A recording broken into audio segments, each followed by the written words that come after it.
안녕하세요. 보고한의원 원장 이정훈입니다. 남편은 잠자리에서 일어나기를 너무 힘들어하고 아내는 아침에 일어나 뒷목이 뻣뻣하고 당긴다고 말을 합니다. 큰딸은 얼굴과 손발이 붓는다고 이야기를 하고 둘째인 아들은 잠자리가 축축할 정도로 밤새 땀을 많이 흘렸나 봐요. 아침을 상쾌하게 맞이하는 것은 축복받은 일입니다. 하지만 언제부터인가 이런 아침이 맞기가 참 어려워졌어요. 몸이 무겁고 땀을 흘리고 손발이 붓고 다양한 문제가 아침에 생기곤 합니다. 하지만 우리가 알아야 할 것은 이런 신호들이 몸이 보내는 구조 신호라는 점입니다. 그래서 오늘 말씀드리고 싶은 것은 수시로 체크할 수 있는 건강진단에 관한 내용입니다. 다양한 케이스와 더불어 한의학의 치료법에 대해서도 같이 말씀드리겠습니다. 오늘 보고보건 8편은 우리 몸이 보내는 건강적신호에 대한 내용입니다. 아침에 일어날 때 몸이 개운하면 좋을 텐데요. 언제부터인가 아침에 유난히 잠자리를 떨치고 일어나기가 힘들다고 말씀하시는 분들이 있죠. 단순히 아침잠이 많아서는 아니고 몸이 무겁고 컨디션이 떨어지는 겁니다.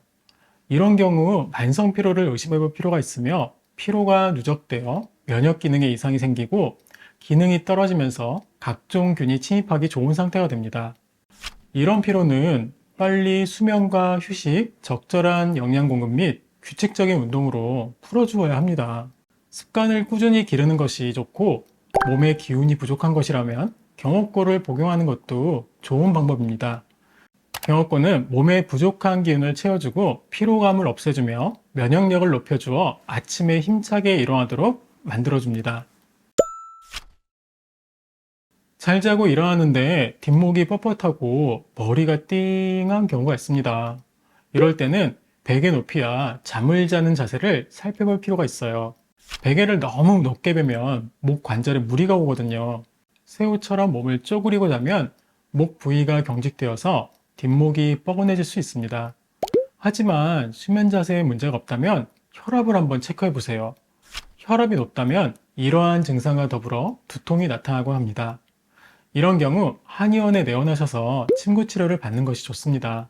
목과 어깨의 긴장으로 인하여 목이 무겁고 아프다면 약침 시술과 침구 치료를 통해서 해결이 되죠. 심하면 추나요법으로도 이를 치료할 수 있습니다. 아침에 일어났을 때 베개와 이불이 아주 축축할 정도로 식은땀을 흘리는 경우가 있어요. 우선 방의 온도가 너무 높거나 악몽을 꿨을 경우는 아닌지, 그리고 너무 긴장하고 필요했을 때나 살이 쪄서 그런 것은 아닌지 살펴야 합니다. 이러한 문제가 없이 이불이 축축할 정도로 밤에 땀을 많이 흘린다면 도안증을 의심해 볼 필요가 있습니다. 도안증은 몸의 기력이 허해지면서 나타나는 증상입니다. 몸의 진액이 밖으로 빠져나가는 것으로 이런 경우는 진액을 보충해주는 한의학 치료가 필요합니다. 일상생활에서 방이 너무 건조하거나 덥지는 않은지, 전날 저녁을 짜게 먹지는 않았는지 체크를 해봐야 합니다.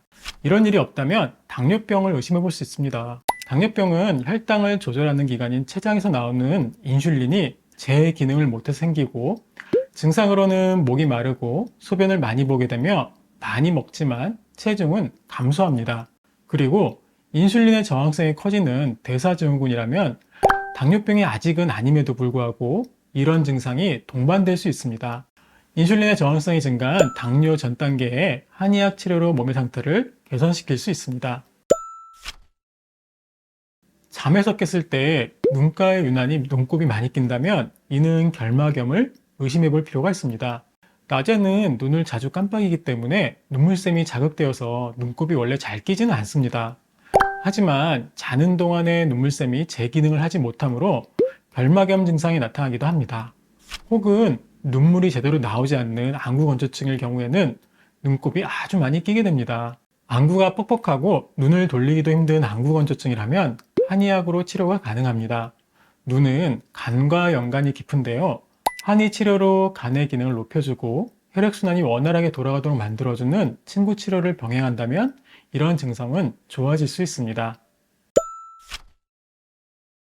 아침에 일어나서 처음 뱉는 가래에서 피가 섞여 나온다면 호흡기의 문제를 의심할 수 있습니다.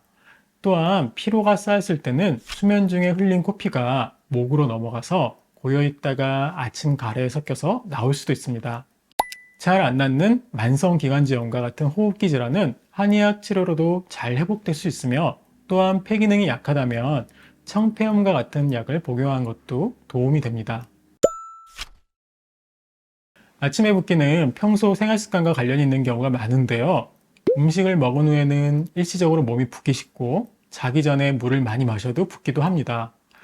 몸이 붓는 증상은 잠자는 동안 신체의 말단으로 수분이 몰리는 현상 때문에 생깁니다. 단순한 붓기가 지속되는 것이라면 순환의 문제를 생각해 볼 필요가 있습니다. 몸에서 불필요한 수분을 밖에서 내보내는 신장의 기능이 저하되어서 부을 수도 있습니다. 이러한 경우 한의학으로 신장의 기운을 올려주고 불필요한 노폐물을 밖으로 배출시켜주는 치료를 하면 증상은 좋아집니다. 다리가 부으면서 통증이 수반된다면 한쪽인지 양쪽인지 판단해야 합니다. 양쪽 다리가 부어오르는 것은 다리의 전체적인 림프순환과 혈액순환이 안 되는 경우가 많습니다. 하지만 한쪽 다리, 특히 종아리만 붓는다면 국소 부위의 정맥에 혈전이 생기는 경우가 많습니다. 이러한 혈전은 신장의 기운이 약해져서 불필요한 노폐물이 밖으로 제대로 배출되지 않아서 생깁니다. 한의학에서는 수독이라고 이를 말하고 있습니다. 신장의 기운을 올려서 순환을 바로잡고 배출이 잘 되도록 만들어주면 부종은 치료가 잘 되곤 합니다. 평소에 허리를 많이 썼을 때 느껴지는 흔한 뻐근한 통증과 더불어서 아침은 힘들지만 움직이면 괜찮아지는 통증들이 있습니다. 이러한 허리 통증은 퇴행성 질환이 원인이 되므로 약물요법으로 뼈를 강화시켜주고 매선요법으로 근육과 인대를 강화시켜주는 치료를 합니다. 약침요법으로 통증을 제어하는 치료를 하면서 침구 치료를 병행하면 통증은 좋아집니다. 손에 땀이 많이 나는 것은 갑상선에 이상이 있다는 신호로 갑상선 기능 항진증을 의심해 볼 수 있습니다. 이것은 여성에게서 더 많이 나타나는 질환인데요. 갑상선의 활동이 지나치게 활발해지면서 호르몬이 과도하게 분비되기 때문에 생기곤 합니다. 그래서 혈액 속 갑상선 호르몬의 농도가 지나치게 높아졌기 때문에 손바닥에 열이 많아지고 땀이 많이 나게 되는 거죠. 한의학적으로 본다면 비위에 습열이 많아서 발생하는 증상입니다.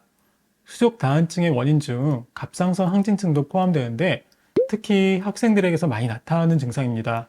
한의학 치료로 비위에 정체된 습열을 없애주고 기혈의 흐름을 바르게 잡아주는 치료를 하는 것이 좋습니다.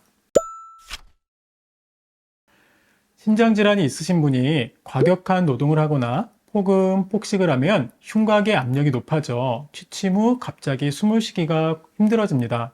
야간 발작성 호흡곤란이나 좌심불안, 심장 천식 등도 의심해 볼 수 있으며 심장 활동이 약한 사람은 부종이 발생하는 경우가 많습니다.